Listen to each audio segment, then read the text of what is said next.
Part 4. Simula nang bumalik sa Manila sina Josh ay napansin nito na tila nagbago na ang kanyang asawa. Kung dati-rati sumasabay ito sa kanya sa pagkain, ngayon ay hindi na.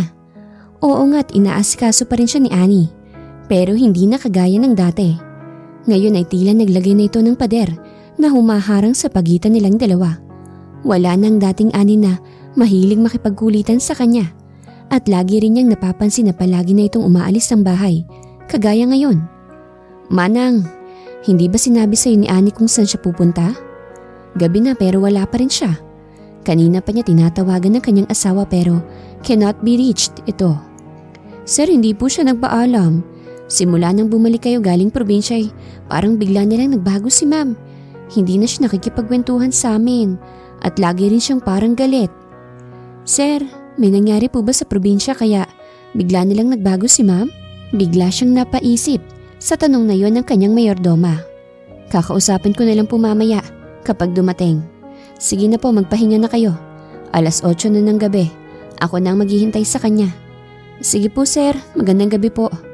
Nang mawala sa kanyang paningin ng matanda ay inis siyang lumapit sa wine rack at kumuha ng isang bote ng paborito niyang wine at nagsalin sa isang wine glass. Salamat sa paghati, Gerard. Nag-enjoy ako sa pinuntahan natin. Bahagya siyang napatingin sa may front door nang marinig ang boses ng kanyang asawa at ang pangalan ng kanyang kaibigan. Wala yon. So paano? Alis na ako. May trabaho pa ako bukas sa kailangan kong tapusin. Good night. Good night. Salamat ulit ha. Ingat sa pag-uwi. Hinintay muna niya makaalis ang kanyang kaibigan bago nilapitan ng kanyang asawa na tila walang pakialam na tumingin lang sa kanya bago humakbang palapit sa hagdanan. Ginabi ka yata ah. Obviously. Sagot nito na hindi man lang siya tiningnan at diretso lang na humakbang paakyat habang siya naman ay nakasunod dito. Let me remind you, may asawa kang tao ka. Hindi maganda na sumasama ka sa ibang lalaki. Humarap ito nang nakangiti sa kanya na tila ba nakakatawang sinabi niya. Dapat, bago mo sabihin sa akin yan, sa sarili mo muna. At least ako nagpapasama lang sa kaibigan mo. Eh ikaw, iba-iba ang kasama mo araw-araw. Hindi ba mas nakakahiya yun? At least, si Gerard nakikitang halaga ko. Unlike you. Cheater na nga, manhid pa. Pagkasabi nun ay iniwan na siya nito at diretsyong pumasok sa kwarto nito. Shit Annie, hindi pa tayo tapos mag-usap. Tawag niya sa pangalan nito. Tapos na. Bumalik ka na sa kwarto mo dahil gusto ko nang magpahinga. Napagod ako sa ginawa namin ni Gerard.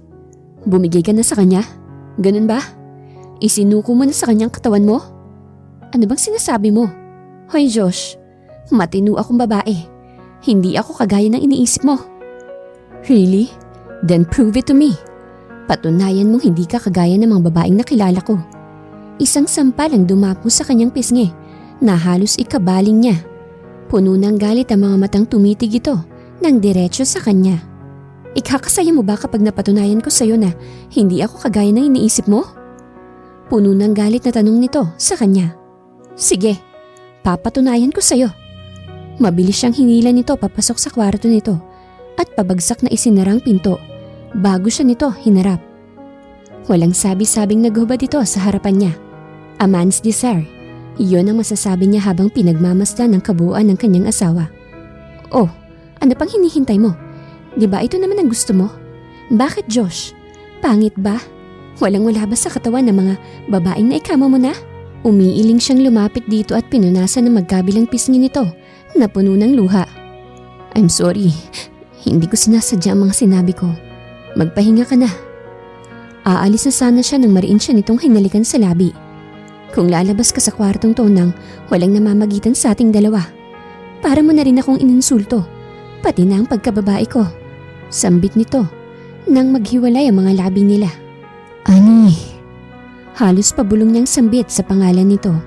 Hindi niya hahayaang mainsulto ito, lalong-lalo na kung siya ang gagawa nun dito.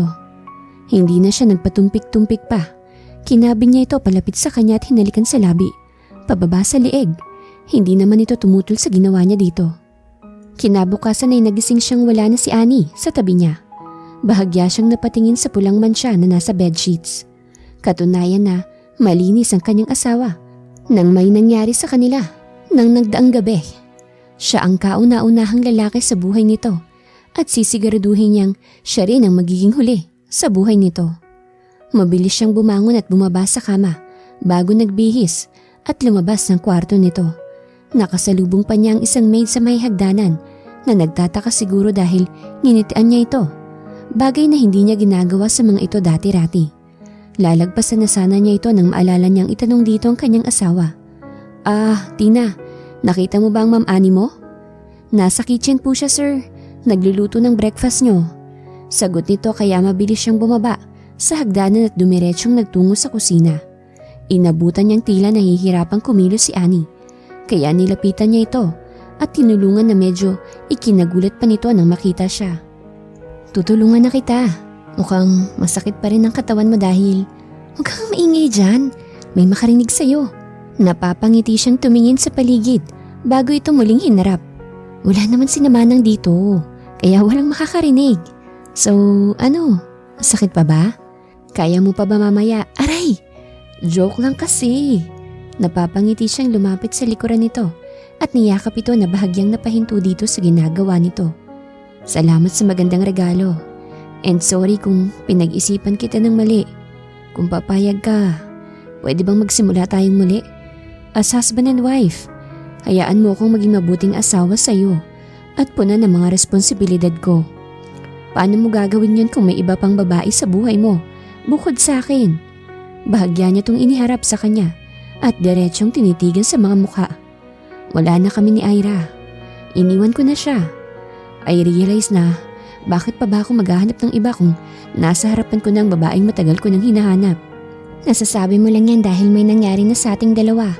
Kasi napatunayan mong mali ka nang iniisip sa akin. Kasi ikaw ang unang lalaki sa buhay ko. I know, and I'm sorry about that. Gusto ko nang mamuhay ng tahimik. Kasama ka. Pangako, hindi na ulit ako mai-involve sa kahit na sinong babae.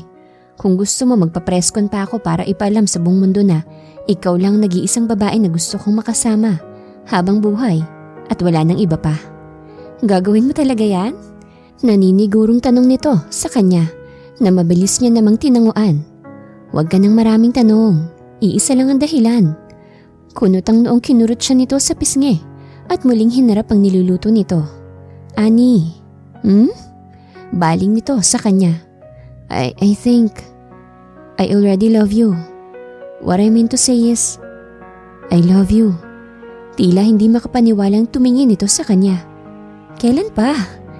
Tanong nito sa kanya. I don't know. Basta ang alam ko lang ay lagi kitang naiisip sa tuwing hindi kita nakikita. Lagi kitang gustong makita at puntahan kahit na nasa gitna ako ng meeting. Nagsiselos ako kay Gerard kapag nakikita kitang masayang nakikipagkwentuhan sa kanya. Tapos iniisnab mo naman ako. Do you love me too? Bumuntong hininga muna ito bago muling hinarap ang ginagawa nito. Monchi, answer me please. Pakiusap niya dito nang hindi na ito muling tumingin sa kanya. Ang manhid mo naman para hindi maramdaman ang pagmamahal ko para sa'yo. Oo, mahal kita. Nalaman ko lang yan nung umuwi na tayo sa probinsya. I heard you talking to someone. Tapos sinabi mong baby, I love you. Tapos sinabihan mo pa ako na kalimutan ka kung ano man ang nararamdaman ko para sa'yo. O ngayon ikaw rin ang naunang bumigay. Napangiwi siyang yumakap sa bewang nito. Hindi niya akalain na ipapaalala nito sa kanya yon. But you love me and I love you too, so quits lang tayo. Di ba nga nakipag-date ka kay Gerard? Dapat ako yun eh, hindi ang mokong na yun. Tumigil ka nga. Nagpasama lang ako sa kanya na mamasyal kasi nga broken hearted ako. Dahil sa'yo. Mabuti pa, tikman mo na nga lang itong niluluto ko. Di ba may pasok ka pa sa opisina? Bakit hindi ka pa naghahanda? Malilate ka na niyan. Hindi ako papasok sa opisina kasi may date tayong dalawa. Husband and wife bonding. Lahat ng gusto mong puntahan at pasyalan ay pupuntahan natin. Manonood rin tayo ng sine. Gusto mo out of the country tayo? Umiiling itong humarap sa kanya at bahagyang pinisil ang pisngi niya. Masaya na akong nandito ka at ginagawa mo ng responsibilidad mo bilang asawa. Saka na lang tayo mag out of the country kapag hindi na sobrang dami ng trabaho mo. Okay na ako sa pamamasyal sa luneta at panonood ng sine. Tumango naman siya dito at bahagyang napatingin nang ngumuwi ito habang nakahawak sa may sentido nito. Are you okay? Masama bang pakiramdam mo? Tanong niya dito bago ito inalalayan na makaupo sa isang silya. Okay lang ako. Masyado lang mainit. Sagot nito bago ngumiti sa kanya. Hinaplos naman niya ang pisngi nito na bahagyang namutla bago ito hinalikan sa labi. Snatcher! Biro nito sa kanya na ikinatawa lang niya. Mr. Agustin, wala pa rin bang balita sa ipinapahanap ko sa'yo? Matagal ng assignment na yan sa'yo. But until now ay wala ka pa rin maibigay na matinong update sa akin. Baka naman nag-aaksaya lang ako ng pera na ibinabayad sa'yo. Mr. Harrison, ginagawa ko naman ho ang lahat at talagang nahihirapan ako sa paghahanap sa kinaroroonan ni Miss Shaira. Heto ho ang mga nakalap kong mga larawan niya at heto naman ho ang mga detalye tungkol sa kanya at kung sino ang kumukup-kup sa kanya nang mawala siya sa inyo ni Mrs. Harrison. Sa ngayon ho ay may asawa na siya. Nakalagay na rin sa loob ng envelope na yan ang address ng bahay nila kung sakaling gusto niyo siyang makita at makausap. Inabot naman ang ginang na tahimik lang na nakikinig sa dalawang lalaki ang iniabot na envelope ng investigador at kinuha ang isang larawan ng babaeng masayang nakangiti habang nakayakap sa isang lalaki. Kamukha ko ba siya, honey? Tingnan mo. Ang saya-saya niya sa larawang to. Sa wakas, makakasama na rin ang ating anak na matagal nang nawalay sa atin. Kamukhang kamukha mo siya, honey. Huwag kang mag-alala. Makakasama na ulit natin siya pagkatapos ng 21 taon. Maraming salamat dito, Mr. Agustin. Ipapadala ko na lang sa bank account mong bonus mo. Maraming salamat, Mr. Harrison. Sige, mauna na ho ako, Mrs. Harrison. Maraming salamat. Pagkuway tumayo na ito at nakipagkamay sa kanilang mag-asawa bago tuluyang umalis. Honey, pwede ba nating bisitahin si Shaira? Kahit silipin lang natin sa bahay nila. Please? Nakikiusap siyang tumingin dito na tinanguan naman ng kanyang asawa. Sige honey, pero hindi pa tayo pwedeng magpakita sa kanya. Baka magulat siya at matakot sa atin at ilayo pa ng kanyang asawa. Promise me na hindi ka gagawa ng pwedeng ikatakot ng anak natin. Itinaas naman niya ang kanyang kamay. Tanda na wala siyang gagawin na ikakatakot ng anak nila. Good, ipapahanda ko lang ang sasakyan para makalis na tayo. Ngumiti lang siya dito bago ibinalik ang atensyon sa mga larawan ng kanyang pinakamamahal na anak. Masayang naglalakad patungo sa loob ng isang malaking building si Annie habang bitbit ang isang paper bag na naglalaman ng kanyang mga nilutong pagkain para sa kanyang asawa. Miss, excuse me. Nandyan ba si Josh Cuevas? Tanong niya sa isang babae na nasa reception area na busy sa kaharap nitong computer. Nasa office niya po ma'am. Pwede po bang malaman kung anong kailangan niyo kay sir? Itinaas niya ang hawak niyang paper bag bago sumagot. Dadalhin ko lang to sa asawa ko. Ako nga pala si Annie Cuevas, asawa ng boss mo. Pakilala niya sa kanyang sarili nang makita niyang pasimple siyang sinusuri nito mula ulo hanggang bewang. Dahil nasasanggahan siya ng malaking table nito. So, anong floor ko siya makikita? Seryoso na siyang tumitig dito at kaya umayos na ito sa pagkakaupo bago sumagot sa kanya. 50th floor ma'am. Gusto niyo po bang samahan ko na kayo? Alok nito sa kanya. No thanks, kaya ko namang mag-isa. Sige, dadalhin ko na to sa asawa ko. Mabilis niyang iniwan ng babae at lumapit sa kabubukas pa lang na elevator. What floor ma'am? Tanong sa kanya ng isang babae na siguro ay elevator girl ng kumpanya. 50th floor, sa office ng asawa kong si Josh Cuevas. Coming up. Ngumiti na lang siya dito bago na nahimik sa isang tabi. Siya kasi ang tipo ng tao na mas gusto pa na manahimik na lang kaysa makipag-usap sa mga estranghero. We're here ma'am. Nagpasalamat muna siya dito bago lumabas sa elevator at lumapit sa isang babae na mas inuuna pa ang pagpapaganda ng kuko kesa sa trabaho nito. Excuse me, nasa loob na ba si Josh? Tanong niya dito na agad namang tumingin sa kanya. May appointment po ba kayo kay sir? Kasi kung wala ay makakaalis ka na. Nagtitimpi siyang tumingin dito. So, kailangan ko pa palang magpa-appointment para lang makita at madala ko to sa asawa ko. Itinaas pa niya ang hawak na paper bag para makita nito yun. Kayo po pala yung asawa ni sir. Teka lang po, sasabihin ko lang na nandito kayo. Hindi na nito natapos ang sinasabi nito nang lumabas ang kanyang asawa sa opisina nito na may kaakbay na babae. No need, nandito na siya at may kasamang ibang babae. Nagugutom ka ba? Sa'yo na lang to. Ipamigay mo sa mga tao dito kung gusto mo. Mabilis niyang iniabot ang hawak na paper bag sa babae bago mabilis na naglakad pabalik sa elevator. Ani! Tawag sa kanya ni Josh pero hindi na niya ito nilingon pa. Anong floor po ma'am? Ang bilis niyo namang bumalik. Lobby. Sagot niya dito at hindi na nag-abala pang sagutin ang iba pa nitong tanong. Saktong sumara na ang elevator bago pa nakalapit si Josh sa kanya. Mabilis siyang lumabas ng elevator nang makarating sila sa lobby ng gusali. Mabuti na lang at nagpaturo siyang magmaneho sa kanyang driver kaya hindi na niya kailangan pang tawagan o i-text ang matanda para lang magpasundo dito. Mabilis siyang sumakay sa kotse at saka pinaharurot paalis. Natanaw pa niya sa side view mirror si Josh na tila hapong-hapo na kumakaway sa kanya. Isa ka talagang dakilang babaero. Akala ko nagbago ka na. Naniwala ako sa mga pangako mo. Tapos mahuhuli rin pala kita na may kasamang iba. Hindi ka pa talaga nakontento sa akin. Dahil sa inis at galit na nararamdaman ay mas binilisan pa niya ang pagpapatakbo ng kanyang sasakyan. Mabilis siyang napapreno nang bigla na lang may sumulpot na sasakyan buhat sa kabilang lane.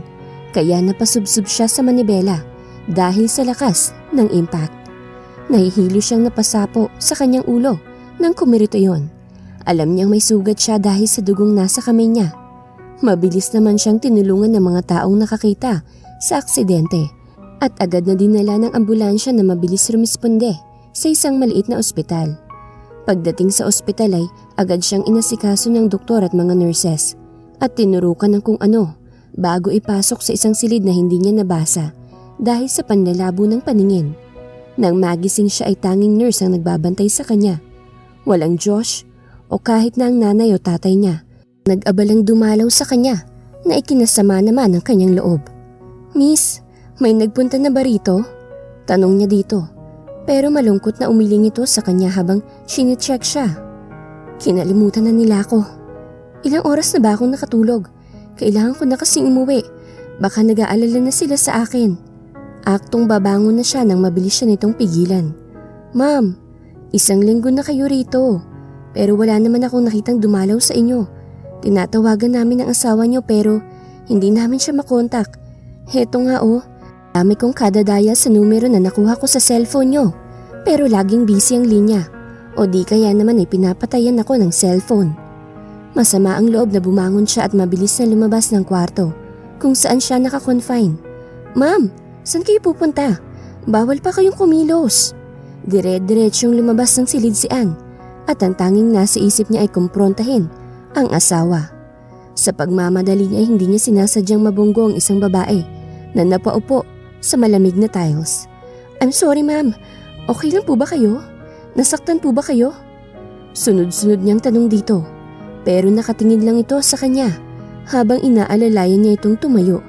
Shaira, sambit nito na mabilis niyang inilingan. Ani Silvestre po ang pangalan ko, hindi Shaira. Sagot niya dito sabay ngumiti. Ikaw si Shaira. Matagal na kitang ipinapahanap anak. Ako ang mami mo. Naku ma'am, baka po kamukha ko lang. Napagkamalan niyo lang ako. Sige na po, mauuna na ako. Hindi na niya hinintay na makasagot pa ito at mabilis na iniwan. Paglabas niya sa ospital ay agad siyang pumara ng taxi at nagpahatid sa bahay nila. Nakailang doorbell pa siya bago may nagbukas ng gate para sa kanya. Ang nag-aalalang mukha ni Manang ang sumalubong sa kanya. Nasaan ang babaero niyong amo? Nasa loob ba siya? Sunod-sunod niyang tanong dito na bahagyang tumango habang namumutla. Ma'am, sandali lang po. Pigil sa kanya ng matanda pero hindi siya nagpapigil at dire-diretsyong pumasok sa loob. Bahagya siyang natigilan ng isang babayang lumabas buhat sa kusina habang nakasuot ng roba. Sino ka? Anong ginagawa mo rito? Tanong nito sa kanya. Ikaw ang sino? Anong ginagawa mo dito sa pamamahay namin ng asawa ko? Balik niyang tanong dito na halatang ikinagulat nito. Pero saglit lang yon. Asawa? Talaga? Ang alam ko kasi lumayas ng asawa niya nang mahuling may kasamang ibang babae si Josh. Sa opisina niya. Ikaw pala yon? Yung pinagpalit sa akin. But I'm here, mistress. In front of you. Sa bagay, alam mo, para kang gabi. You know why? Why? Tanong nito sa kanya na nginitian naman niya. Kasi Makati ka. Sa may asawa pa ng may asawa ka nagpapakamot ng ano mo. Kahit alam mo nang may asawa. Hindi na ako mag-aaksaya ng oras sa'yo. Kasi baka mahawaan ako ng pagiging Makati mo. Oh, good luck nga pala sa'yo. Kung ako ngang asawa pinalitan, ikaw pa kayang mistress lang. Sige Manang, pakitulungan na lang ako mag-ayos sa mga gamit ko. Aalis na ako sa impyernong bahay na to. Mabilis namang sumunod sa kanyang matanda at ang dalawa pang maid. Nagbihis muna siya ng maayos habang abala sa pag-iimpake ng gamit niyang tatlong maid. Nagbook na rin siya ng taxi na sasakyan, paalis, na ang sabi ng driver ay naghihintay na ito sa labas ng gate. Nang matapos na ang tatlo ay ipinadala na niya sa baba ang mga gamit niya. Lang kahit na anong gamit ang iniwan niya sa kwartong yon, kundi ang pangit na alaala ng gabing may nangyari sa kanila ng lalaking kinasusuklaman niya. Manang, aalis na ako. Mag-iingat kayong lahat dito. Mamimiss ko kayong lahat. Malungkot siyang ngumiti sa mga maid na naging bahagi na rin ng buhay niya. Mag-iingat po kayo, ma'am. Sana ay matagpuan niyo na ang lalaking tapat na magmamahal sa inyo. Sige na po. Baka gabihin pa kayo at abutan pa kayo ni Sir Josh dito. Sige po. Paalam. Sumakay na siya sa taxi at sinabihan ng driver kung saan siya ihahatid nito. Kumaway pa siya sa mga maid na malungkot na nakatitig sa kanyang sinasakyan habang kumakaway. Goodbye, Josh. Sinayang mo lang ang pagmamahal at tiwala ko sa'yo. Pinagsisisihan kong naniwala ako sa mga pangako mo. Kinasusuklaman kita. Isinusumpa ko. Babalikan kita para iparamdam sa'yo ang galit ko. Bulong niya sa kanyang isipan habang